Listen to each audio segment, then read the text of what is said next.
네, 애청자 여러분 반갑습니다. 오늘은 스튜디오에서 찾아뵙습니다. 10월 30일 월요일 장윤선의 취재 편의점 오늘 출발합니다. 오늘은 병창 토크로 출발합니다. 네, 종착역에 없는 종착 토크, 오늘은 병창 토크. 어쩌면 이분이 고정을 하시게 될지도 모릅니다. 네, 김병주 더불어민주당 의원님 나오셨습니다. 어서 오십시오. 네, 안녕하세요. 네, 주블리 주블리. 주블리 김병주. 제 멘토세요. 네. 유튜브 멘토. 네, 유튜브 처음에 네. 시작할 때 상당히 조언을 많이 주신 분이 바로 주블리 김병주 네. 의원님이시다. 반갑습니다. 김창수 전 통일비서관 어김없이 나와 계십니다. 어서 오십시오. 네, 반갑습니다. 네. 유튜브에서는 우리 김병주님이 대가시지만은 네. 이 장윤선의 취재 편의점에서는 제가 2주 고참입니다. 그렇습니다. 예. 취재 편의점이 그야말로 급속도로 성장을 해서 조기에 안착이 돼서 저도 너무 기분 좋습니다. 10만 구독자 가는데 대부분 한 2, 3년 걸리는데 이렇게 한 달 이제 얼마 안 남았습니다. 빨리 이 방송 보시는 분 아이고. 구독해서 10만 실버 버튼 갈 수 있게 해주십시오. 역시 선배가 다릅니다. 예. 벌써 앉자마자 구독 좋아요, 저 알람 설정까지 이렇게 예, 친절한 안내를 해주셔서 저희가 아주 기분 좋게 출발을 할 수 있는 것 같습니다. 어제 그 이태원 참사 일주기 그 시민 추모 대회 있었는데 현장에 혹시 네, 갔었습니다. 다녀오셨죠? 예. 네. 그 굉장히 많은 시민들이 나와 계셨더라고요. 네. 저희도 어제 이제 현장 생중계를 했었는데 이게 참 세월호 지나 다시는 이런 일이 있어서는 안 된다고 했는데 또 예, 그렇죠. 그런 네. 상황이 벌어졌는데 국회에 대해서 질타하는 분들이 많았어요. 네, 여야 구분 없이 뭐하냐 네, 예, 그렇죠. 상황이 이런데 네, 예. 맞습니다. 네. 어제 저도 이태원 참사 추도식에 갔었는데 너무나 가슴 아프고 슬펐죠. 사실 이번에 유가족 분들께서 윤석열 대통령 좀 참석해 달라고 요청했는데 야당이 뭐 같이 하기 때문에 못 간다고 첨예하다. 그럼 야당이 빠졌는데도 참석을 안 하고 교회에 가서 뭐 추도식에 참가했다고 하는데 추도식은 사실은 유가족이 계시는데 또 위패가 있는 가까운 데서 해야 되잖아요. 네. 그리고 또 이것이 정치적인 행위처럼 되기 때문에 못 간다고 했는데 사실은 야당이 주최하기가 뭐 하면은 여당이 주최하면 되고 아니면 대통령이 주최하면 되잖아요. 그렇죠. 그리고 또 이런 행사에 대통령께서 참석하시면은 모든 포커스가 대통령으로 그렇죠. 갑니다. 예. 그리고 그때부터는 대통령 행사죠. 대통령이고 예. 언론도 그렇게 주목이 되는 거고 대통령의 메시지와 유가족의 메시지가 주가 될 텐데 또 불구하고 이렇게 참석을 안 해서 너무나 서글펐고 또 한편으로는 분노감까지 치밀어 오르더라고요. 왜냐하면 이런 대형 참사가 났는데 아직도 책임지는 사람이 없다. 책임져야 할 행안부 장관은 버젓이 지금도 임무 수행하고 있고 용산구청장도 지금 그대로 보직을 하고 있고 경찰청장이나 뭐 다 그대로잖아요. 네. 그래서 책임지지 않고 너무나 몰지각하고 몰인정적인 이런 정부에 대해서 저도 분노가 치밀었고요. 사실 유가족과 일부 분들도 국회가 뭐 하냐 네. 빨리 특별법 통과시켜라 네. 이런 얘기를 저도 많이 들었습니다. 그래서 저도 좀 더 앞장서서 빨리 이태원 참사 특별법이 통과되도록 노력하려고 그럽니다. 제가 이태원 참사 이후에 국회 연설에서 민주당 국회의원들 가운데 유일하게 목숨 걸고 싸워야 된다라고 네. 말씀하신 분이 네, 그렇죠. 예, 김병주 의원님이세요. 제가 네. 그때 막 그 문자 보냈었어요. 네. 유일하다. 아무도 네. 목숨 걸고 싸운다는 얘기를 한 사람이 없는데 역시 장군 출신이라 다르구나. 제가 사실 저는 39년 동안 국가와 국민을 위해서 매일매일 목숨을 바쳐서 해야 되겠다고 스스로 신념을 많이 했어요. 그래서 여러 가지 한 것 중에 매일매일 기도 속에 조건 반사적으로 국가나 국민이 원하면 위해서 죽을 수 있게 해달라, 용기를 달라는 거였고 아침에 출근할 때 그래서 구호가 뭐였는지 아세요? 몰라요. 대부분 출근할 때 아내나 가족들한테 예. 나 회사 갔다 올게, 예, 예, 나 예. 어디 갔다 올게. 다녀올게 했잖아요. 예. 그런데 저는 그 단어를 반만 썼어요. 나 갈게. 돌아온다는 얘기는 안 했어요. 왜 가서 갑자기 국가와 민족을 위해서 죽을 수 있으면 가감히 죽겠다라는 각오로 갔다 올게라는 단어를 안 쓰고 맨날 나 부대 갈게. 그래서 요새도 습관이 돼서 예, 국회 갈게. 국회 갈게 하면은 요새 집사람이 갔다 올게도 이젠 쓰라고. 아 이제는 예, 국회의원이니까. 예. 아니 네. 근데 지금 오늘 조합이요. 한 분은 군인 출신이시고 한 분은 평생 평화운동해온 네. 운동가 출신이세요. 한마디만 더 예. 할게요. 그래서 제가 정치도 사실 저는 국가 국민을 위해서 목숨 걸고 해요. 그 하나가 어떤 사건이었는가 하면은 작년에 우리가 대선에 패배하고 윤석열 당선인 시절에 네. 용산으로 졸속 이전한다고 맞아요. 브리핑을 했잖아요. 네. 그 지도 갖다 놓고 맞아요, 윤석열 당선인이 그때 제가 집에 있었어요. 그걸 쫙 봤거든요. 이거 거기에 가짜도 있었고 이건 안 되겠다 해서 바로 택시를 타고 와서 윤석열 대통령 발표한 후 2시간 네. 바로 지나서 기자회견을 했어요. 여기에서 잘못된 게 뭐다. 윤석열 하늘을 찌르는 무소불위의 권력을 가졌던 당선인 시절에 네. 제가 2시간 만에 이거는 가짜 뉴스다. 야. 그리고 이거는 뭐가 부당하다. 예. 그 고소고발을 그렇게 많이 하는 아, 여태 안 했어요? 그렇게 많이 하는데도 위험을 감수하고 2시간 만에 반박 기자회견을 했었습니다. 야 이게 대한민국 군인의 기계입니다. 지금 이게 방송 시작한 지 7분 됐는데 예. 7분 동안에 우리 의원님 말씀 들으면서 너무나 가슴이 와닿는 이야기들이 많이 있었습니다. 예. 다녀오겠습니다라는 인사를 안 한다는 그 말부터 시작해가지고요. 그런데 이제 조금 전에 이태원 참사할 때도 의원님께서 굉장히 중요한 말씀해 주셨거든요. 어떤 거냐면은 이 추모의 의미에 대해서 말씀하신 겁니다. 이 추모라는 거는 유가족이 있는 곳에서 입회가 있는 곳에서 해야 된다 그렇게 말씀하셨죠. 근데 왜 그러냐면은요. 추모라든가 애도가 가지는 일차적 의미는 그 슬픔을 당한 사람들과 함께 슬퍼해 주는 겁니다. 그렇죠. 그리고 슬퍼해 준다는 것은 뭘 뜻하냐면은 결국은 이제 현실을 수용하면서 이것을 딛고 나갈 수 있는 힘을 함께 키운다는 겁니다. 그리고 그것은 거기서 멈추는 게 아니고 그렇게 현실을 인정하고 슬픔을 이렇게 함께 나눔으로써 다른 세상을 열어나갈 수 있는 기회가 되는 겁니다. 그런 게 진정한 추모와 애도의 의미인 것이죠. 그런데 지금 의원님께서 잘 지적하셨습니다마는 우리 대통령과 정부에서 하는 거는 이거는 진정한 추모와 애도의 의미를 담고 있는 행위라고 볼 수 없습니다. 그럼 이런 건 뭐라고 하겠어요? 이런 걸 바로 쇼라고 하는 겁니다. 쇼. 그렇죠. 네. 네, 맞습니다. 네. 네. 그러니까요. 그러니까 다들 사실은 그냥 만약에 현장에 와서 아니 오바마는 어메이징 그레이스를 부르잖아요. 네. 만약에 시민 추도 대회에 와서 아니 아메리칸 파이는 그렇게 잘 부르면서 네, 현장에서 윤석열 대통령이 시민들과 함께 정말 잘못했다. 그때 당시 국가는 없었고 정부가 역할을 제대로 못한 것에 대해서 너무나 송구하고 다시는 이런 일이 없도록 살피고 또 살피겠다. 이랬다면 제가 보기에 지지율 많이 올랐을 겁니다. 네. 아쉽습니다. 자, 지난주에 국방부 종합국정감사가 끝난 거죠. 네. 예, 아유 고생 많으셨습니다. 이게 마지막 국감이신 네. 거죠. 네. 22대 출범을 앞두고.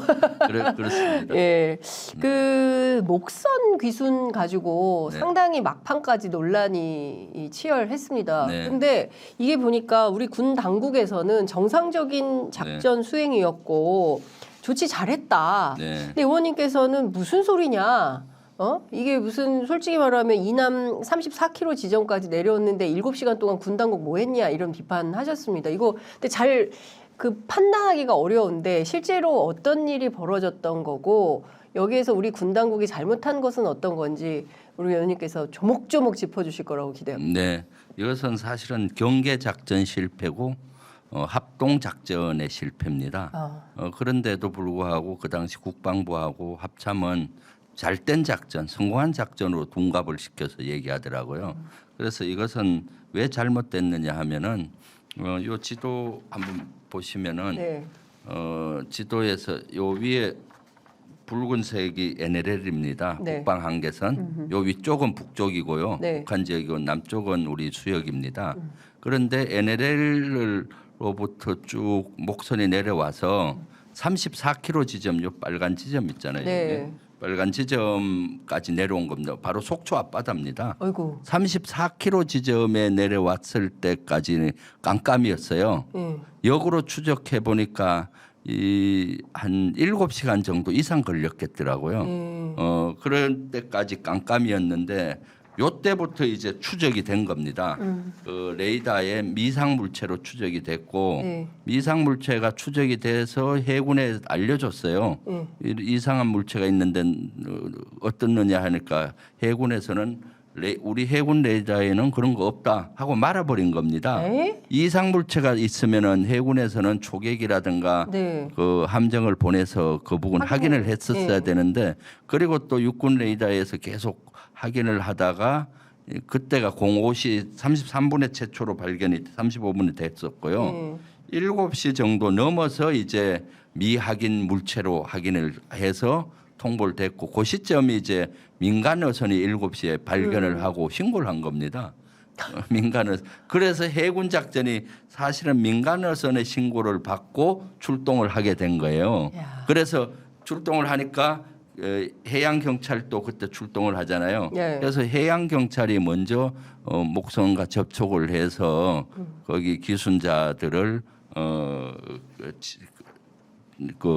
신병을 네, 확보하고. 확보하고 그렇게 된 거죠. 그래서 제가 역추적을 해보니까 5시 35분 네, 최초 발견을 하고 네. 7시까지 한 10km를 이동했더라고요. 아. 그럼 역으로 계산해 봤을 때 34km까지 오려면은 자정 이전에 이미 넘어온 거예요 우리 지역에. NLL 을. 그래서 NLL을 넘어왔기 때문에 자정을 넘어서부터 7시간 동안 깜깜이온 겁니다.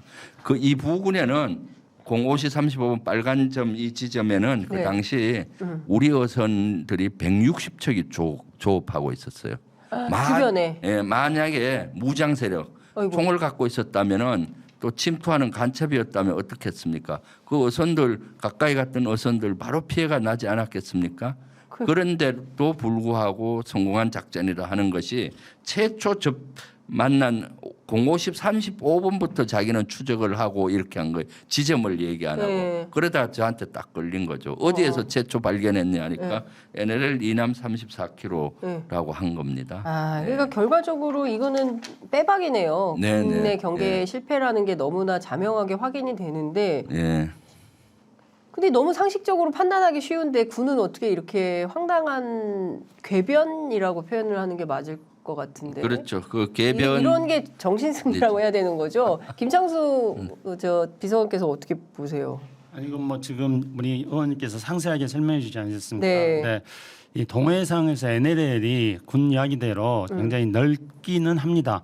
그러니까 서해 NLL 같은 경우에는 우리 서해 5도와 네. 그다음에 북한의 영토 사이에서 매우 구불구불하게 네. NLL이 형성되어 있습니다. 근데 동해는 이와 다르게 섬이 있거나 그렇지 않으니까 네. 그냥 일직선상으로 뭐 400m 정도 쭉 펼쳐져 있기 때문에 네. 그게 그 바다 자체가 굉장히 광범위한 그 바다라는 거는 분명합니다. 근데 그러면 우리가 지금까지 정전협정 체결 이후에 70년이 넘게 이 바다가 이런 상태라는 걸 잘 알고 있지 않았습니까? 그렇죠. 예. 그럼 바다가 이런 상태면은 70년 동안 이런 이런 상태임을 알면서도 예. 아무런 경계태세를 강화하기 위한 조치를 취해오지 않았다고 군이 말하고 있는 겁니다. 그러니까 스스로 군이 자신들이 이러한 방어 이렇게 경계태세에 대해서 소홀히 했다는 것을 인정하는 거라고 생각하는데요. 그렇기 때문에 저는 이런 점에 대해서 특히 이제 우리가 가장 우려를 해야 될 거는 이런 상황이 발생했을 때 가장 일차적인 문제가 뭐겠습니까? 가장 일차적인 문제는 의원님께서 잘 지적하셨습니다만은 그 당시에 그 지점에서 네. 우리 어선들이 조업 활동을 하고 있다는 거 아니겠습니까? 그렇죠. 예. 그러면 군에게 우리가 그런 경계태세를 철저히 하는 것을 요구하는 거는 우리 국민들의 생명과 재산을 안전을 잘 지켜달라고 하는 건데 그렇죠. 이걸 지금 그렇지 못하고 있다는 것들 이번에 지금 김병주 의원님의 지적을 통해 가지고 잘 드러나는 사실이다 그렇게 생각을 합니다. 근데 의원님 어제 또 북한 선박이 포류하다가 또 넘어왔다는 거거든요. 근데 일단 북한은 우린 다시 북으로 가고 싶다라는 입장을 전했다는 것이고 이 사람들 10일째 표류 중이다. 그래서 뭐 좀 먹을 거를 달라 그래가지고 우리 군이 인도주의적 차원에서 식수, 뭐 초코파이 뭐 이런 것들을 이제 건네줬다는 건데요. 지금 5일 만에 또 목선이 내려온 건데 이 자꾸 이런 일이 네. 벌어지면 불안합니다. 네. 예. 어제는 현재까지 국방부로 보고받기로는 네. NLL 부근에서 이제 그 북한 목선을 한 명 발견을 하고 네. 거기를 가서 확인해 보니까 한 10일 동안 표류를 했고 네. 그래서 물과 식량을 좀 달라해서 주고 그다음 의사를 북쪽으로 가고 싶다고 해서 북쪽으로 보내고 북한에는 여러 가지 수단을 유엔사를 통해서 이런 것들이 알렸다고 하는데 네. 이것도 확인을 해봐야 되죠. 최초 이 목성 기순도 네. 저는 최초 보고받기는 잘한 걸로 알았어요. 왜냐하면은 NLL 부근에서부터 포착이 됐는지 알았는데 네. 나중에 확인을 해보니까 국방위에서 해군본부 국정감사가 그날 있어서 네. 오후에 해군 작전사령관한테 확인했더니 34km 만쪽에서 했다는 거예요. 네. 최초 포착이. 그래서 작전 실패라고 나중에 제가 규명을 네. 한 것이거든요. 네. 그래서 어지 사항도 조금 더 확인해 봐야 되겠다. 국방부 발표를 요새는 잘 믿질 못하겠어요. 아, 진짜 네. 이게 그 정부 당국의 발표를 못 믿는 수준으로 국회의원 보고를 실시간으로 받으시는데 네. 정부 발표를 우리가 신뢰하지 못하고 다 일일이 또 처음부터 그러니까 따져봐야 어저께 되고. 제가 합참 관계관으로부터 보고 받기로는 네. 최초는 NLL 북방 3km 지점에 표류하는 어선이 있어서 네. 뭐 식량과 뭐 이런 걸 지원하고 인도적 지원을 했다 해서 야 그럼 우리 함선들이 NLL 이북으로 간 것이냐? 네. 그렇잖아요. 그러네요. 네. 그래서 어머. 그건 답변을 못 하더라고요. 그래서 뭐 발표에 의하면 뭐 NLL 부근에서 뭐 이렇게 했다는데 예. 어디에서 발견됐는지 예. 그리고 또 사실은 NLL 부근이면 NLL 이남으로 내려와서 며칠을 있었을 수도 있었고 10일 동안 표류했다 하잖아요. 네네. 왔다 갔다 했을 그러니까. 수도 있고 예. 그래서 그것을 좀 더 확인을 해보려고 합니다. 지금 근데 지금 이제 중요한 포인트는 이제 자꾸 이제 잦은 이렇게 그 월남이 있는데 중요한 포인트는 이제 식량 문제가 이제 나오는 것 같은데 김용호 통일부 장관이 목선 타고 동해상으로 기순한 북한 주민들이 식량난을 언급했다. 이제 이런 얘기를 하고 있어요. 김용호 통일부 장관 얘기를 또 믿을 수 있는 건지 김용호 장관은 또 북한의 선전을 믿을 수 없다. 그러니까 뭐 쌀더미 이제 그 쌓아놓고 이렇게 홍보전을 하는데 실제로 북한은 상당히 심각하다 뭐 이런 얘기를 하고 있고 만약에 이게 사실이라고 한다면 인도주의적 차원에서 이렇게 남북 관계를 방치할 것이 아니라 뭔가 만일의 사태를 대비하는 노력이 필요한 거 아닙니까? 지금 다양하게 불안해요. 예. 그 의원님께서 국방부에서 발표한 거에 대해서도 지금 이제 두 번째 이 NLL 인근에서 발견했다는 것에 대해서도 네. 좀 더 사실을 확인을 해봐야 된다고 말씀하지 않았습니까? 예, 예. 근데 김용호 통일부 장관의 예. 이 발언은 이제 올해 통일부에서 계속 지금 이런 이야기들을 하고 있습니다. 그러니까 뭐 북한에 아사자가 발생했다, 예. 뭐 이렇게 이야기하고 있는데 예. 김용호 장관의 발언 뭐 검증할 필요도 없고 이거는 뭐 믿을 수 없는 발언들입니다. 왜냐하면은 일단은 북한이 그냥 구조적으로 거기는 이제 항상 식량난을 겪을 수밖에 없습니다. 일단 농토가 절대적으로 부족하고 그다음에 제재를 받고 있고 네. 그러니까 항상 부족합니다. 그런데 이제 북한의 식량 문제에 대해서는 예를 들어서 항상 우리가 식량 부족하다는 걸 이렇게 설명합니다. 그러니까 북한이 2018년인가 2019년인가 그러니까 코로나 생기기 전에 네. 갑자기 북한의 식량 수입이 확 늘어납니다. 그러니까 이거는 북한이 지금 식량난을 겪고 있기 때문에 식량 수입이 늘어났다 이렇게 말합니다. 그다음에 또 코로나 시기 때 북한의 식량 수입이 확 줄어듭니다. 그러니까 이거는 틀림없이 북한이 식량 공급에 비해서 안 되니까 또 식량난을 겪고 있다. 네. 그러니까 수입이 늘어도 식량난을 겪는다 그러고 수입이 줄어도 식량난을 겪는다 그러고. 네. 근데 우리가 북한의 식량에 대해서 통계를 가지고 아주 정밀하게 분석할 수 없습니다. 북한이 그걸 공개하지 않으니까요. 네. 그러나 우리가 어림잡아서 판단해 볼 수 있습니다. 일단은 북한 주민들에게 최소 필요한 식량량은 한 550만 톤 정도로 우리가 잠정적으로 생각을 합니다. 네. 550만 톤을 생각을 하는데 과거에 이제 고난행군 시절에 북한의 식량 생산량은 한 200만 톤에서 300만 톤 정도였습니다. 아. 그러니까 뭐 북한의 필요량의 절반도 안 되는 그런 거이기 때문에 그때는 실제로 아사자가 발생했었죠. 근데 이제 지금은 뭐 월스트리트 저널이라든가 이런 일부에서 북한의 식량난을 이야기하고 있습니다만은 국제 기구들은 식량이 부족하다는 걸 인정하지만 과거처럼 그런 어떤 식량난의 상태는 아니다 이렇게 말합니다. 왜냐하면은 550만 톤이 피하려면요 대강 우리가 어림잡아서 이렇게 짐작해 볼 수 있습니다. 북한의 그 어떤 쌀 생산, 네. 쌀 생산은 대략 한 200만 톤 정도 됩니다. 지금. 아 자기네들 자가 네, 스스로 할 수 스스로, 있는 예. 얘기. 그리고 옥수수가 150만 톤 정도. 그다음에 감자가 50만 톤 정도. 그러면 그게 한 300만 ton 정도 되잖아요. 네, 네. 기타 뭐 밀을 비롯한 여러 가지 작곡에서 50만 톤 정도. 네. 그렇게 하면은 지금 작년 올해 뭐 450만 톤에서 470만 톤, 480만 톤 정도 생산했다고 지금 추정을 합니다. 이게 가장 그 우리가 추정해 볼 수 있는 근사치입니다. 네. 그러면 북한은 대략 한 100만 톤에서 한 70만 톤에서 100만 톤 정도 부족하겠죠. 그럼 70만 톤에서 100만 톤 정도 부족한 거는 러시아와 중국에서 아. 과거에 이제 코로나 전에는 50만 톤 정도 들어왔었습니다. 근데 지금 뭐 그 정도는 아니겠죠. 그래도 뭐 만약에 30만 톤 정도 들어온다 하면은 한 70만 톤에서 50만 톤 정도 부족한 거고 이렇게 하면은 북한 주민들이 뭐 식량 문제를 겪고 있지만은 그러나 통일부가 말하는 것처럼 뭐 아사자가 생긴다거나 절대적 어떤 식량 문제가 발생한다거나 그런 건 아니라고 생각합니다. 다만 이제 제가 아까 우리 장윤선 기자가 김명조 의원님 말씀 듣고 코멘트했던 것 가지고 생각이 난 건데요. 그러면은 지금 연속으로 넘어왔는데 앞으로 또 계속 이렇게 자주 넘어올 가능성이 있지 않겠느냐. 네. 근데 그거는 이제 코로나가 끝나고 나면서 북한 주민들이 이제 국가가 완벽하게 식량을 공급해주지 못하니까 이제 북한은 지난 20년간 이 식량 문제를 겪으면서 스스로 셀프 그 식량을 구하는 이런 노하우들이 굉장히 늘어났습니다. 네. 이제 코로나가 끝나고 국경 지역이라든가 해안 지역에 대한 통제가 완화되지 않겠습니까? 그러니까 이렇게 셀프 식량을 구하기 위한 그런 사람들이 막 그 해안가로 나오다가 표류하는 그런 경우들이 앞으로도 더 자주 생길 수 있습니다. 과거에 한 5년 전에 그런 식의 식량을 구하러 나왔다가 이 배들이 일본으로 네. 막 이렇게 흘러갔던 적들이 있었습니다. 그래서 이게 이제 장인선 기자 얘기한 것처럼 당분간 조금 이런 게 증가할 가능성이 있기 때문에 의원님 지적하신 대로 우리가 지금 이런 것들을 계속 대비를 제대로 못하고 있다면은 그러한 표류하는 북한의 그 배 사이에 또 어떤 문제들이 있을 수 있다는 그러니까요. 것까지 우리는 안보 입장에서 본다면은 염두에 둬야 될 거라고 저는 생각하고 있습니다. 예.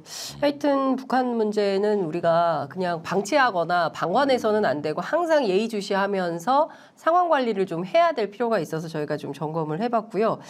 그 어제 군 인사가 네, 있었습니다. 그 합동 참모본부 의장에 네. 김명수 해군 작전사령관을 내정을 했는데요. 싹 다 바꿨습니다. 육해공군 7명. 어떻게 봐야 될까요? 어떤 의미가 있을까요? 근데 이게 또 너무 자주 바꾸는 것은 네, 아닌가라는 그렇죠. 지적도 나오고 있거든요. 아주 이례적이죠. 이례적이다. 네, 네. 아마 기존에 있는 사성 장군, 네. 각군 총장, 합참의장, 연합사 부사령관 다 바꿨어요. 네. 윤석열 대통령과 윤석열 정부에서 현재 사성 장군 군에 대한 불신이 좀 있는 것 같아요. 이분들은 문재인 정부 때 일해서 좀 그렇다. 전정권 씨가 또 여기서 나오는군요. 아니 전정권 씨가. 그분들을 포스타로 임명을 한 것이 윤석열 정부예요. 그럼에도 불구하고 네. 쓰리스타는 지난 정부에서 임명했겠죠. 쓰리스타를 지난 정부에서 해서 네. 그런 생각들이 좀 있는 것 같고 야. 그러다 보니까 이번에 대대적인 물갈이를 했는데 네. 이렇게 되면은 사실 영이 잘 안 서죠. 합참의장은 서열 1위고 군령권을 갖고 있거든요. 네. 그러면은 좀 육군 각군 총장이라든가 또는 연합사 부사령관, 뭐 지작사령관 이런 포스타 경험 보직을 한번 한 사람이 올라가야 예. 영을 서는데 지금 다 쓰리스타 별 3개로 있다가 동시에 올라가니까 육군 총장이나 뭐 각군 총장이나 의장이나 또는 다 차이들이 별로 안 나잖아요. 다 비슷비슷한. 네, 예. 그런 문제가 있고요. 저는 이번에 문제가 지난주에 목선이 북한 목선이 넘어왔을 네, 때 네. 작전 실패인데 왜 그렇게 빠독빠독 우겼을까? 예. 그 국방부 장관과 합참의장이 성공한 작전이라고 우겼잖아요. 예. 그 아주 군은 그렇게 얘기는 안 해요. 완벽한 성공 작전은 없어요. 그건 대단히 어렵죠. 예를 들면 예전에 아덴만 여명 작전 같이 예. 그런 구출 작전 이런 걸 완벽히 했을 때나 성공 작전인데 알다시피 주민 신고에 의해서 그 작전이 시작이 되고 속초 앞바다까지 왔는데 작전 성공이라고 해서 의문을 가졌었는데 군이 왜 이렇게 윤석열 정부 들어와서 뻔뻔할까 했는데 그 다음 날 이제 어제 인사를 보고 아 그래서 그렇구나 퍼즐이 맞춰졌어요. 네, 어떤 이 작전의 실패 주 책임자들이 포스타 핵심으로 간 거죠. 이 작전에서는 해군의 작전은 해군 작전 사령관이 주 책임자예요. 해군 작전 사령관은 육해 그 동해 남해 서해의 작전을 지휘하는데 합참의장으로 갔잖아요. 그럼 이게 김명수 작전이 실패라면은 갈 명분이 안 되잖아요. 가면 안 되는 거죠. 그다음에 작전. 합동 작전이 실패했다고 제가 아하. 단정했잖아요. 예. 육군과 해군 그렇죠. 작전에 연계된 작전이 제대로 이루어지지 않고 그래서 합동 작전 이런 실패의 책임은 합참이 있는데 합참의 작전 본부장이 주무예요. 그걸 작전 본부장은 연합사 부사령관으로 갔지 않습니까 이번에. 그러니까 이 사람들을 이미 다 짜놓고. 목함이 내려왔을 때는 사실은 지난주 금요일이었거든요. 이미 다 내정이 되고 최종 검증 단계였던 것 같아요.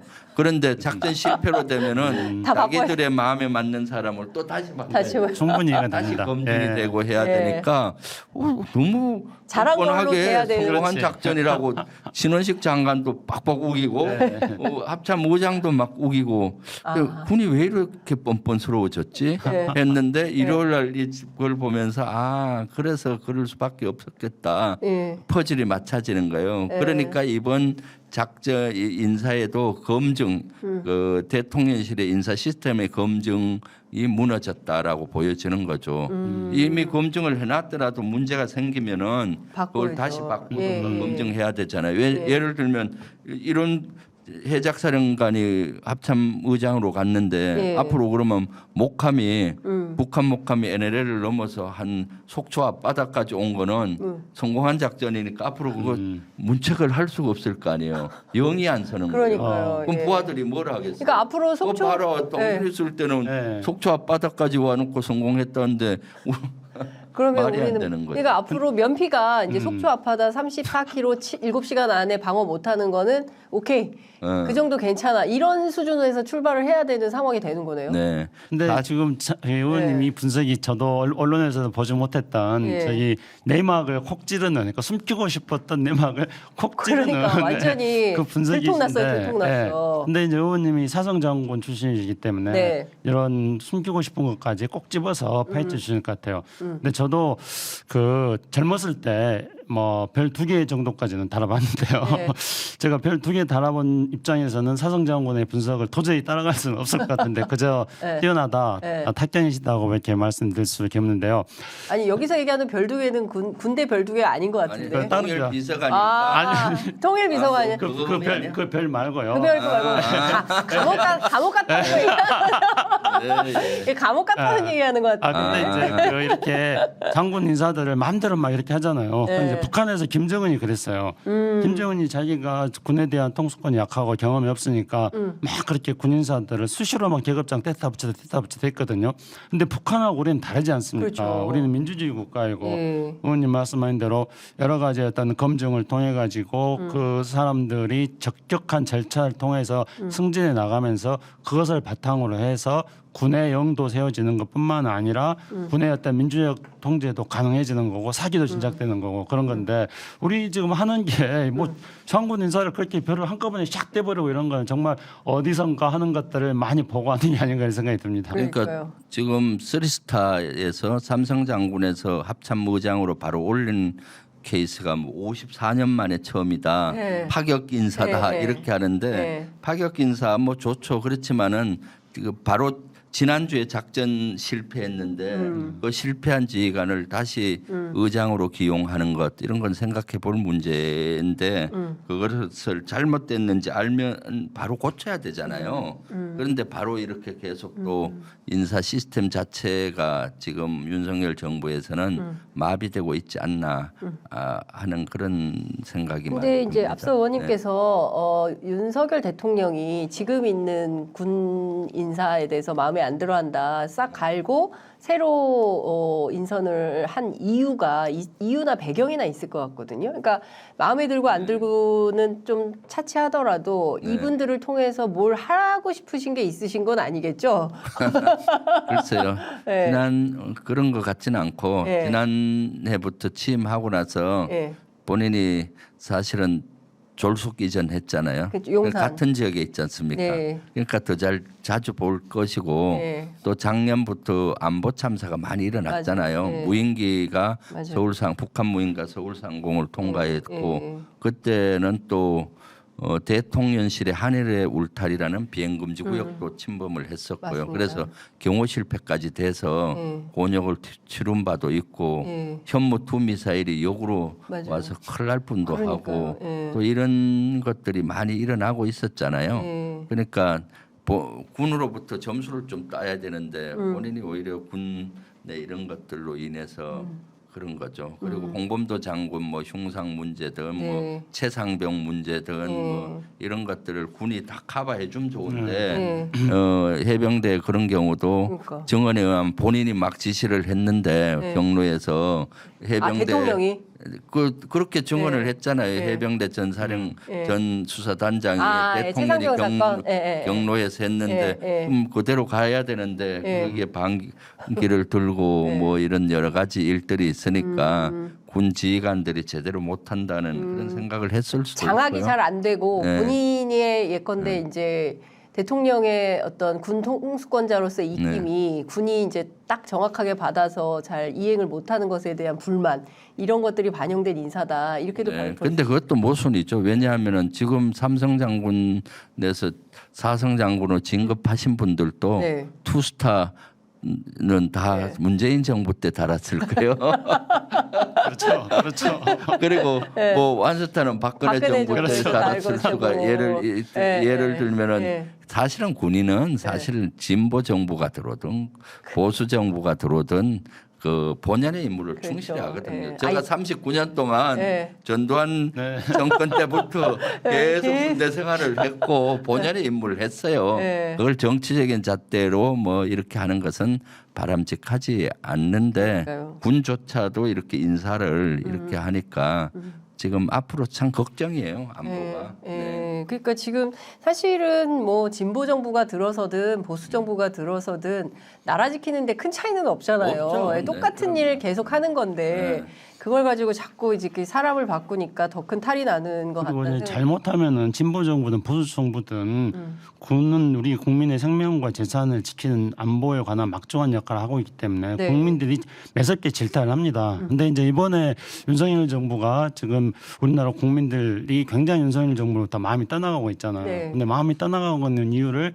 보통은 네 가지 정도로 이야기하더라고요. 그러니까 오염수 문제가 하나 있겠고 양평 땅 문제가 하나 있겠고 그다음에 최상병 건이 있겠고 그다음에 홍범도 장관 건이 홍범도. 있겠고 근데 이 마음이 떠나간 네 가지 중에서 두 가지가 다 국방 관련. 국방 관련된 문제들이잖아요. 그러니까 그건 뭐 솔직히 말해서 군이 잘못한 거라는 측면보다는 군에 대해서 적절하게 명령을 내리고 또 관리를 하고 이런 어떤 상부 기능이 정상적으로 돌아가지 않아서 네. 생기는 문제들입니다. 근데 그것에 대한 진단을 정확하게 하고 반성을 해야지 군만 잘못했다고 계속 그러잖아요, 그러니까요. 지금. 예. 아니 근데 제가 의원님께 여쭤보고 싶은 게 홍범도 장군 네.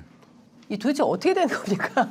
그러니까 그래서 네. 지금 그 육사에서 떠나서 딴 곳으로 지금 이전을 하시는 겁니까? 아니면 그 자리에 남아 계시는 겁니까? 그리고 네. 홍범도 장군만 가시는 겁니까? 아니면 다른 이범석 장군 등은 계속 남아 계시는 겁니까? 이게 도대체가 어떻게 되고 있는 건가요? 지난주 금요일 날 국방부 국정감사 때 제가 여러 번 물어봤습니다. 네. 또 다른 의원님도 물어봤고 그 국방부의 답변이 장관 답변하고 육군 총장 답변이 서로 차이가 달라요? 있었는데 나중에 하여튼 종합적으로 판단해 보면은 네. 지금 두 가지가 있어요. 그 네. 교수부에 육사 생도들이 교육받는 교수부에 네. 독립 영웅실이 있어요. 네, 6개. 네. 그거는 철거를 하고 있다고 얘기를 했고 그다음 앞에 흉상이 있지 않습니까? 네. 홍범도 장군을 비롯한 흉상 6개요. 네. 교수부 앞에 5개가 있고 박승환 참령은 교수부 안에 있었거든요. 네, 네. 6개 중에 홍범도 장군 흉상은 육사 밖으로 철거를 하려고 하고 있고 나머지는 육사 내에 이전하겠다라고 육군 총장이 최종적으로 답변을 했어요. 그러니까 역사지우기가 시작이 되고 있는 거죠. 왜냐하면 독립영웅실을 이미 없애고 있으니까. 그다음에 그럼 흉상 철거 시기는 언제냐라고 예. 여러 의원들께서 질책을 하고 물어봤을 때 네. 올해 안에는 좀 어렵다. 내년쯤 되지 않겠느냐라는 답변을 신원식 장관이 했고요. 네. 사실 이것은 제가 다 퍼즐을 맞췄습니다. 네. 이것은 최초 계획은 22년 10월에 신원식 여기 한번 네, 보세요. 신원식 장관이 의장 시절에 네. 의원 시절에 문제 제기를 했었고요. 네. 신원식 의원이 그리고 나서 작년에 계획을 만들 때는 최초 계획 속에는 올해 말까지 계획을 만들고 네. 조형물 이전에 대한 계획. 왜냐하면 이전하려면 예산이 들어가니까. 네, 네. 그리고 내년에 이전하는 계획이 최초 아니었어요. 예, 예. 그렇게 하다가 요 보면은 급물살을 타거든요. 예. 7월 8월에 예. 왜 급물살을 탔나 보니까 6월 28일 날 예. 자유총연맹에서 뭘 합니까? 윤 대통령께서 가서 예. 반국가 세력 반국가 세력 이념 6월 28일 네. 날 여기 보면 6월 28일 날 반국가 예, 예. 세력 발언을 하니까 예. 분위기가 무성하고 예. 7월 21일 날 그래서 신원식 의원이 육군 사관학교 교장을 부르고 네. 육군 본부가 또 상급부대니까 예. 육군 참모 차장을 부르고 예. 국방부 정책실장을 불러서 예. 이걸 토의를 했어요. 아. 본인들은 뭐 철거에 대한 얘기는 안 했다고 하는데 하여튼 조형물 별도로 형상에 대한 별도로 얘기를 불러서. 한 겁니다. 예. 그때부터 더 불살을 탔고 8월 15일 날 광복절 날. 대통령이 경축사에서 공산주의 전체주의 그렇죠. 막 하면서 예. 추종 세력했잖아요. 예. 그렇게 되니까 이제 더 급물살을 타서 예. 8월 23일 날 24일 날 집중적으로 예. 이거를 막 해요. 예. 그리고 계약까지 합니다. 예. 이삿짐 센터에 계약. 이전하기 위한 계약까지 1,500여만 원을 비용을 들여서 예, 하는 거고 예. 계약금으로 한 100만 원 가까이 이미 냈더라고요. 집행을 했어요. 그 계약서까지 제가 다 확보를 했거든요. 와, 예. 그래서 했는데 예. 그 다음 날 8월 25일 날 저한테 딱 걸린 겁니다.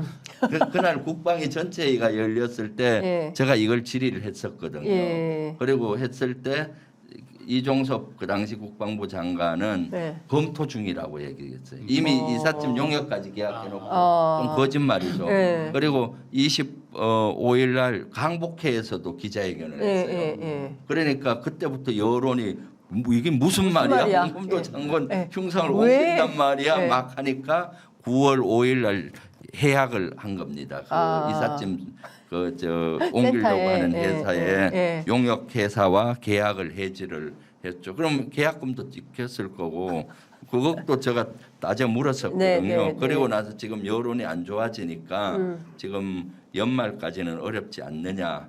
라는 이런 아니 얘기. 기어코 하려고 하는 의도는 뭡니까? 아니 저는 보수 안에서 네. 예? 보수 안에서 그 오히려 더 비토가 있고 광복 회장님은 정말 기절할 졸도로 여러 언론에 출연해서 문제 제기를 하고 계시는 상황인데 거기 제가 덧붙여서 네. 궁금해서 질문을 드리고 싶은 네. 거는요. 분명히 이제 이 발단은 윤석열 대통령이 자유총연맹과 그다음에 네. 8.15 경축사의 발언 때문에 그게 발단인데 예. 근데 윤석열 대통령이 이제 이념 논쟁 그만하라고 그랬잖아요. 그러니까. 왜 계속 이러는 거예요? 예. 아니 기조가 바뀌었어요 지금. 예. 기조가 바뀌었는데 예. 이 기조는 안 바뀐 것 같아요. 아니 그러니까 대통령 오늘 보니까 뭐 오늘 완전히 민생으로 돌아서 가지고 전세 사기에 대해서 뭐 완전히 엄단하라고 굉장히 강력하게 얘기를 하고 민생으로 돌아섰는데 이 분위기 군은 계속 이어가면 이것도 나중에 또 문제 내가 기조를 바꿨는데 그렇지. 말이야 또 막 격노하시는 거 아닌지 맞아, 그럴 모르겠어요. 것 같은데 나중에 혼날 것 이게 같아요. 나중에 혼날 것 사실은 제가 같은데. 봤을 때 문재인 정부 지우기로 시작이 된 것 같고 그리고 그 국군의 뿌리와 육사의 뿌리 논쟁은 오래 전부터 있긴 했어요. 네. 원래 육사가 생길 때와 국군의 뿌리는 헌법에도 나와 있듯이 임시정부의 법통을 이어받고 하기 네. 때문에 네. 독립의병과 독립군, 강복군에서 찾았었고요. 그리고 육사가 그 설립돼서 1948년도 8월 15일 날 우리 정부가 수립됐을 때 네. 육사의 뿌리를 안중근 장군 독립의병에 찾았어요. 그래서 그 당시 교장 육군사관학교 교장을 안중근 장군의 조카인 안춘생 장군을 예. 교장으로 했고요. 원래 육사 교장은 3스타였는데 예. 1스타임에도 불구하고 상징성이 있어서 했고 육사 교훈이 지인용입니다. 지인용. 예. 지의 인은 인의 뭐 인의, 배려 인의 이런 거요. 예. 용은 용기 지인용인데 그것을 그 의미가 뭔가 하면은 안중근 장군의 핵심 사상이 지인용이라고 그래요.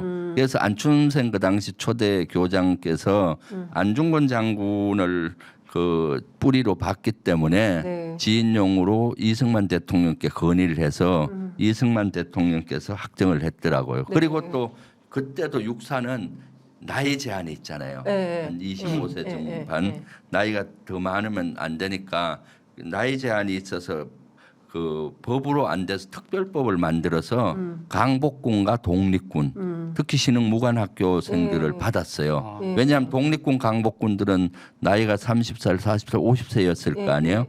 왜 뿌리가 거기 그렇죠. 찾기 위해서 특별반을 만들었어요. 특히 신흥 무관학교 출신들을 13명이나 찾아냈어요. 아. 장군 자력부를 다 벗어 육사에서 그거를 다 조사를 했더라고요. 예, 예, 13분인데 신흥무관학교 출신들은 아마 50세가 넘었을 거예요. 아. 왜냐 신흥무관학교는 네. 1909년도에 설립이 돼서 1920년도에 이제 문을 닫았어요. 네. 그때 그 사이에 독립군을 양성을 했는데 그때 졸업했으면은 네. 1948년도에는 그렇지. 한 50세 예. 네. 50세인데도 뿌리라서 예. 그분들을 육사의 특별반으로 입교시켰더라고요. 아. 그래서 그렇게 되다가 예. 50년 6월 25일 날 6.25가 나면서 6.25 때 우리가 얼마나 고통을 그러니까요. 겪었어요. 예. 그리고 나서 6.25 이후에는 육사의 뿌리를 좀 줄였던 것 같아요. 예. 6.25 전쟁 이후로. 아. 그래서 뭐 백선엽 장군이니 뭐 이렇게 했는데 예. 그래서 문재인 정부 들어와서 이미 박근혜 정부 때부터 예. 이명박 박근혜 정부 때부터 육사나 이런 국군의 뿌리를 안중근 장군에서 찾겠다고 이미 그런 운동이 있었어요. 네. 그걸 가장 잘했던 분이 한민구 국방부 장관이셨는데 아. 그분은 독립의병장 맞아. 손자예요. 예. 그래서 쭉 따져서 육군 총장 하실 때는 예. 안중근 장군관을 만들었어요. 그리고 장관 되시고도 그런 활동을 했고 예. 저는 이 뿌리 운동을 오래전부터 깊게 느껴서 제가 대한민국에서 유일하게 한 게 하나 있어요. 어떤 겁니까? 안중근 장군의 이름을 지금 빌딩 네. 빌딩에다가 아예 건물에다 안중근 장군 관이라고 네. 사단장 때도 건물 아, 하나를 어디에 건물을 그런 게 했고, 있습니까? 어디? 사단장 아. 상군단장 할 때도 네. 그 본청 건물 있어요. 예, 예. 그 당시 제가 쓰던 본청 예, 예. 건물을 아예 안중근. 안중근 장군관으로 아. 이름을 붙였어요. 왜? 네. 우리의 뿌리니까. 네. 그리고 현관을 들어가면은 안중근 장군 일대기 예. 어머니 안중근 예, 장군 예, 예. 어머니 편지 이런 예. 것들이 영상으로 나오게 해서 스스로 스며들게 했어. 용기 예. 있게. 근데 야. 다 잘 그때가 언제냐? 예. 박근혜 정부 때예요. 다 칭찬받았어요. 박근혜 정부 때 다 칭찬받았는데. 이미. 예. 그런데 지금 그 뿌리를 흔들고 있잖아요. 예. 독립 홍범도 장군뿐만 아니라 예. 독립 영웅들의 흉상을 철거하려고 그러고 흉상 관련된 독립 영웅실을 없애고 예. 이렇게 역사 지우기를 하고 있는 것이죠. 그러니까 저희가 참 너무 속상한 게 우리가 그 조선시대에도 사색당파 싸움하느라고 나라 뺏기고 그 고생을 하고 그 다음에 이제 전쟁 나가지고 이념 갈등 때문에 여태 73년째 이렇게 네. 살고 있는데 아직도 대통령이 나서서 뭐 공산 전체주의 맞지도 않아요. 공산주의면 공산주의고 전체주의면 전체주의지 공산 전체주의 새로운 이념을 또 설파하시고 해서 국민적으로 계속 또 갈등을 부추기는 이거 이제 그만합시다. 제발 이제 그런 거 그만하고 전 국민적 이익을 위해서 정치가 봉사하는 그런 방식으로 가라고 사실은 탄핵 촛불의 정신이 좀 그런 데 있었던 게 아닌가 싶은데 참 여전히 이걸로 재미 보고 장사하려고 하면 국민들한테 철퇴받을 수밖에 없다라는 생각이 좀 듭니다. 아이고 시간이 좀 다 돼가고 있어서 근데 이거 꼭 벌써 해야 그러네. 되는 네. 얘기가 있는데 최수근 상병 순직 사건 네, 예. 결정적인 단서를 발견했다고 하셨어요. 네. 어떤 건가요? 제가 해군 본부 국정감사와 국방부 국정감사에서 밝힌 게 있어요. 네. 이거 운영위에서 더 밝힐 예정인데 네. 그동안 의문이 몇 가지 있었는데 퍼즐이 다 맞춰졌습니다. 외압에 대한 퍼즐이 수사 외압. 예, 네. 많이 맞춰졌어요. 예. 뭔가 하면은 사건이 일어나고 사실 수사를 잘 했었는데 예. 저 7월 또 한번 예, 시청자분들을 예, 위해서 예. 말씀드리면은 17일 날 병력이 출동하고 7월 18일 날 안타까운 사고가 네, 일어나요. 네. 그리고 7월, 예. 7월 최수근 상병이 19일 날 순직을 하게 되고 해병대 수사를 하게 쭉 돼요. 네. 그리고 28일 날 해병대 사령관이 그 보고를 받고 네. 30일이 키예요. 30일이. 예. 이때 오전에 해군 총장께 보고하고 해병대 사령관하고 네. 수사단장에 예, 가서 그다음에 장관께 보고를 하잖아요. 예, 예. 그때 이제 수사 결과를 보고를 하고 다 오케이 했다 그렇죠. 했잖아요. 예. 근데 31일 날 그 대통령 수석 비서관 회의가 끝나면서 예. 브리핑이 국회 그렇죠. 국회 보고나 브리핑이 취소되고 뒤집어진 그렇죠. 거예요. 그렇습니다. 수석 비서관 회의 때. 근데 사실은 사건 사고가 나면은 해병대 사령관이 가서 해군 총장이나 육군 국방부 장관은 직접 보고를 안 해요. 참모들이 하지. 사건 사고는 예. 그게 의문이었거든요. 근데 주는 아 원래 군은 그렇게 한다는 네, 거죠. 예, 그렇죠. 뭐 사건 사고는 왜냐하면 군은 다 법무참모들이 있어요. 예, 예. 그런 친구들이 보고를 하죠. 예. 군사 경찰 예. 참모들도 예, 있는 예, 것이고. 예.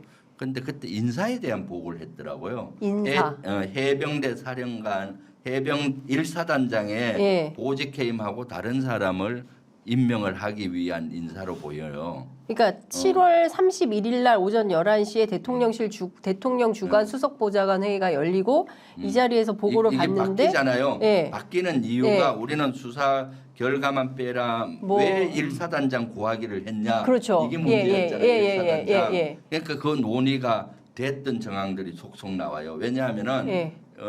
해병대 사령관이 보고를 수사단장한테 받아보니 해병 1사단장이 그 혐의 사실이 있었잖아요. 네, 네. 과실치사 예, 혐의. 예, 그렇습니다. 그러면은 조사를 받게 되면 사령관 사단장 계속 못 하잖아요. 그렇죠. 그래서 업무 배제를 시키고 예. 보직 해임 시키고 다른 사람을 보직해야 되겠다고 판단을 한 거예요. 아. 근데 이 권한은 예. 해병대 사령관한테 있지 않고 해군 해군 총장이 총장에게. 결심을 하고 예. 그다음 이런 보고는 합참 장관 장관. 장관한테도 보고를 해야 되고 예, 예. 또 이러한 사건은 대통령한테도 첩보 보고를 해요. 아. 그래서 해군 총장한테 사건 사고를 보고하고 난 다음에 예. 이 보고를 했다는 거예요. 아. 그래서 해군 국정감사 때 너 보고 받지 않았냐니까 네. 후보 대상자 2명에 대해서 보고를 받았다는 거예요. 1사단장 후임자 2명에 대해서 예, 그러니까 그때만 하더라도 임성근 사단장은 빠지고 새로 둘 중에 하나가 오게 되는 이런 상황이었던 거네요. 그 후임자 2명에 예, 왜냐하면은 그걸 보고한 거예요. 예. 그리고 장관한테 가서도 예. 사건 사고를 보고하고 사건에 예. 대해서 15분간 독대했다고 했거든요. 맞아요. 예. 독대는 인사 이런 아. 거는 다 나가게 하고 하는 거예요. 사령관하고 장관하고 막 나가라고 둘이 하고 둘이 15분 독대한 장관과 인사 얘기를 사령관, 했구나. 인사 얘기니까 아. 거기 수사단장이나 끼면 안 참모가 되죠. 있으면 안 되잖아요. 예, 아. 그래서 그걸 얘기한 걸로 추정이 되고 그다음 인사에 대한 것은 보직 해임은 그렇지만은 사단장을 임명하는 권한은 대통령도 있어요. 아, 임명권한. 그래서 31일 날 1사단장을 업무에서 배제를 시킵니다. 예, 예. 업무 배제는 보직해임으로 가는 길이에요. 예. 너 그러니까 일하지 그쵸. 마, 가. 가. 뭐, 집에 가. 집에 가서 사실 심사하고 있었어요. 예. 아 진짜. 그날 예. 31일 날. 아. 그런데 대통령도 수석 비서관 회의에 이걸 그 국방 비서관이 보고를 했는데 예. 국방 현안만 보고했다고 지난번에 그랬습니다. 증언을 했어요. 예, 예. 국방 현안 중에 제일 중요한 게 이거였겠죠. 인사. 이거일 가능성이 있어서 그때도 운영위에서 제가 얘기를 했는데 만약 이걸 보고 안 했다면은 직무유기가 되죠. 왜? 대통령도 알아야 돼요. 그렇죠. 예. 그러니까 대통령이 그걸 보고받고 노발대발해서 수사단장의 증언에 의하면은 예, 예. 노발대발해서 예. 이런 걸로 사단장 사단장 목을 날리면, 날리면 어떡하냐 하고 예. 경로에서 장관한테 전화하고 뭐 했다는 증언들이 예. 있잖아요. 예. 그것이 이제 퍼즐이 맞춰지는 거죠. 그래서 운영위 때 네. 그것을 좀 더 운영위 국정감사가 남아 있습니다. 네. 그걸 따지려고 합니다. 운영위 국감 언제입니까? 7일 날 11월 7일. 예. 7일 8일 이틀간인데 예. 아마 대통령실이 7일로 제가 기억합니다. 나와서 어떤 얘기를 할지 저희가 또 발뺌을 하겠죠. 그거는. 그렇지만 그것은 예. 그렇게 해도 직무유기입니다. 사실.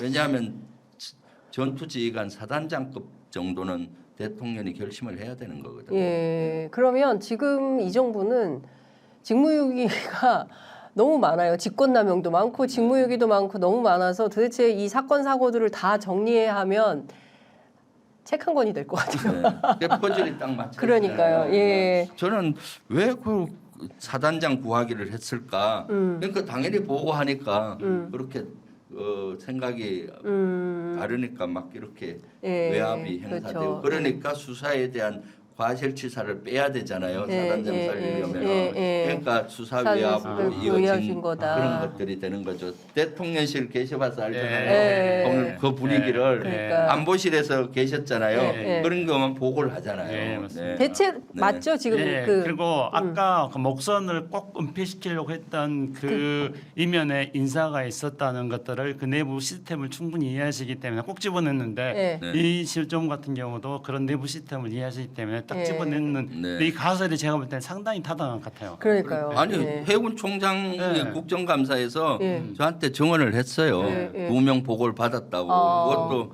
제가 질의를 여러 가지를 했더니 딱 걸린 거죠. 그러니까요. 예. 근데 그거 뭐- 이거는 진짜 지금 이거 사실은 핵심은 대통령 VIP의 경로설인 거잖아요. 그렇죠. 왜 경로했고 왜 빼라고 했고 네. 예, 실제로 그날 현장에서 임성근 사단장이 했던 일은 무엇이고 네. 그러니까 이 두 축에 대해서는 이 특검 해야 되는데 민주당 어떻게 특검 특검 해야죠. 근데 예. 일단은 제가 패스트 봤을 트랙이 때 너무 패스트가 아닙니다, 의원님. 일단 국정조사를 해야 된다고 봐요. 국정조사. 왜냐하면은 특검은 사실은 국회를 통과해도 네. 대통령이 거부권 행사할 수 있잖아요. 네. 그래서 국정조사를 하게 되면은 정인으로 해병대 전 수사단장이나 광역수사대장이나 이런 사람을 부를 수가 있잖아요. 네. 그동안은 그런 분들을 못 부르니까 맞습니다. 증언이 반쪽밖에 안 되는 맞아요. 겁니다. 예. 국방부 장관, 해병대 사령관 얘기만 듣고 맞습니다. 우리가 계속 이렇게 해서 그래도 그나마 제가 이만큼 퍼즐을 예. 거의 맞춘 거예요. 예. 사실은. 국정조사가 네. 지연되는 이유가 역시 여당의 반대 때문에 그런 아니 건가요? 국정조사는 아직 시작을 안 했고요. 예, 예. 이제 국정감사 끝나고 예. 국정조사를 발의하려고 해요. 아 민주당이 네. 발의 그것은 가능하거든요. 예. 그러면 이 국정조사는 본회의만 통과하게 되면은 네. 대통령 제가 이런 거 관계없이 바로 할 할 수 수가 있고. 있잖아요. 근데 그러면 또뭐 어느 정도 반쪽짜리 국정조사다 또 막 이렇게. 그래도 어느 정도 예. 많이 퍼즐이 맞춰졌기 때문에 예. 확실한 이런 걸 할 수가 있죠. 물론 지금까지는- 이걸 완벽히 하려면 수사를 해야 돼요. 그렇죠. 증언밖에 없잖아요. 예, 그럼 맞습니다. 포렌식을 한다든가 예. 수사를 해야 되는 면이 있어서 꼭 특검으로 가야 되는데 예. 국정조사를 하고 거기에서 문제되는 더 의문 나는 것들은 특검법으로 가서 완전히 수사를 해서 억울한 사람이 없도록 해야 되는 것이죠. 그러니까 지금까지 우리는 이종석 국방부 장관하고 김계환 해병대 사령관 얘기만 주구장창 들었죠. 국회 증언을 그분들만 하셨으니까. 근데 이제 사실은 박정훈 수사단장하고 관계자들에 대한 것은 공란이었어요.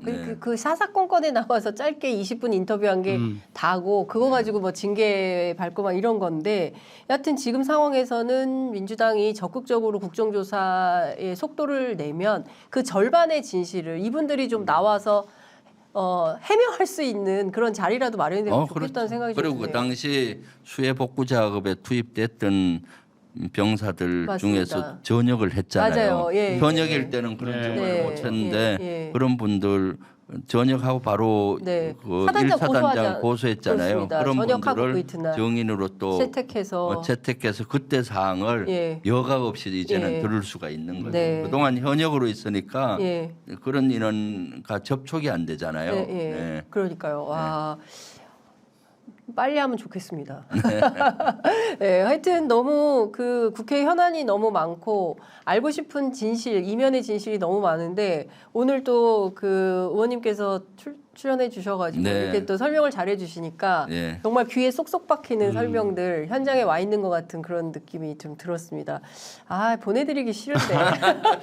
제가 사실은 지금 의원총회 하러 중인데 가서 중간에 제가, 오셨어요. 네, 중간에 네. 왔기 아니, 때문에 가시면 또 안 오시잖아요. 인사 말씀이 있네요. 그러니까 갔다 오십시오. 오십시오라고 해야 되는데 가면 또 온다는 말씀을 안 하시니까 저희가 어쨌든 김병주 의원님 갔다 오시는 것으로 오늘은 오늘은 말고 이제 다음에, 네, 다음에. 제가 취재 장윤선의 취재 편의점 편의점 적극 응원하고 있습니다. 네. 언제든지 같이 하겠습니다. 아유, 네. 제가 저희도- 지금 시간이 다 끝나가니까 예. 의원님 말씀 듣는 소감 간단하게 한 가지만 꼭 이 시간에 다 네, 하고 싶습니다. 예. 우선은 이 정부가 뭔가 국방부가 가리고 싶은 것들 그래서 굉장히 많이 가려진 것 그거를 지금 핀세트처럼 꼭 집어가지고 네. 오늘 지금 우리 국민들 시청자한테 보여줬다는 점에서 옆에서 듣고 있는 저로서도 굉장히 뿌듯했고요. 두 번째로는 아까 저는 정말 처음 알았는데 안중근 의사, 안중근 장군 이름을 단 건물을 처음으로 섬입사단에서 지었다는 건 저는 개인적으로 너무나 제가 안중근 의사는 오늘날 우리 한반도의 복잡한 정세 속에서도 안중근 의사가 추구했던 그 정신, 동양 평화의 정신을 계속 발전시켜야 된다고 생각하고 있습니다. 그래서 굉장히 저는 존경하는 분인데 네. 그분은 내 이름을 단 건물을 최초로 지셨다 그래가지고 안중근 의사 존경하는 마음 비슷하게 또 우리 김병주 의원님께 존경과 감사의 표시를 드립니다. 아무래도 이 병창 토크로 고정을 바꿔야 될까 라는 생각이 좀 듭니다. 주불리 가지마 고정 주불리 저도 뿌듯하네요. 감사합니다. 멋져요. 아유 바쁘신 와중에 감사합니다. 군대 다녀온 1인 별답다. 별답다. 제가 보기에 이게 최고의 저인 것 같습니다. 인사인 것 같습니다. 별답다. 우리 저 장윤선 기자님이 이거 개설하면서 저하고 고정 채널을 만든다고 맞아요. 얘기했는데 맞아요. 공교롭게도 10월 달이 국정감사 기간이잖아요. 네. 국방부는 국정감사를 각 지역에 가서 합니다.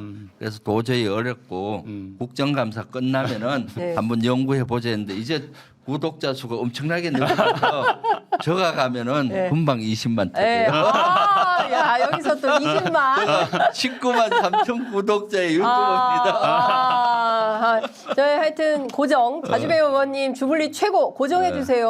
뭐 시민들께서 고정해 달라고 하시니까 해주실 거라고 믿으면서 오늘은 여기까지 듣겠습니다. 그리고 하나 더 빠졌네요. 예. 주불리 김병주도 구독해 주시고 네, 제가 주불리, 주불리 김병주 김병주에 TV. 오셔서 네. 한번 또 아유, 취재 그쵸, 편의점 그쵸. 한번 예, 홍보하시죠. 예, 알겠습니다. 네, 예, 우리는 동반 성장, 예, 상생, 예, 함께 걸어가는, 함께 해요 이 길을 이 컨셉입니다. 오늘 말씀 정말 잘 들었습니다. 감사합니다. 네, 네, 감사합니다. 감사합니다.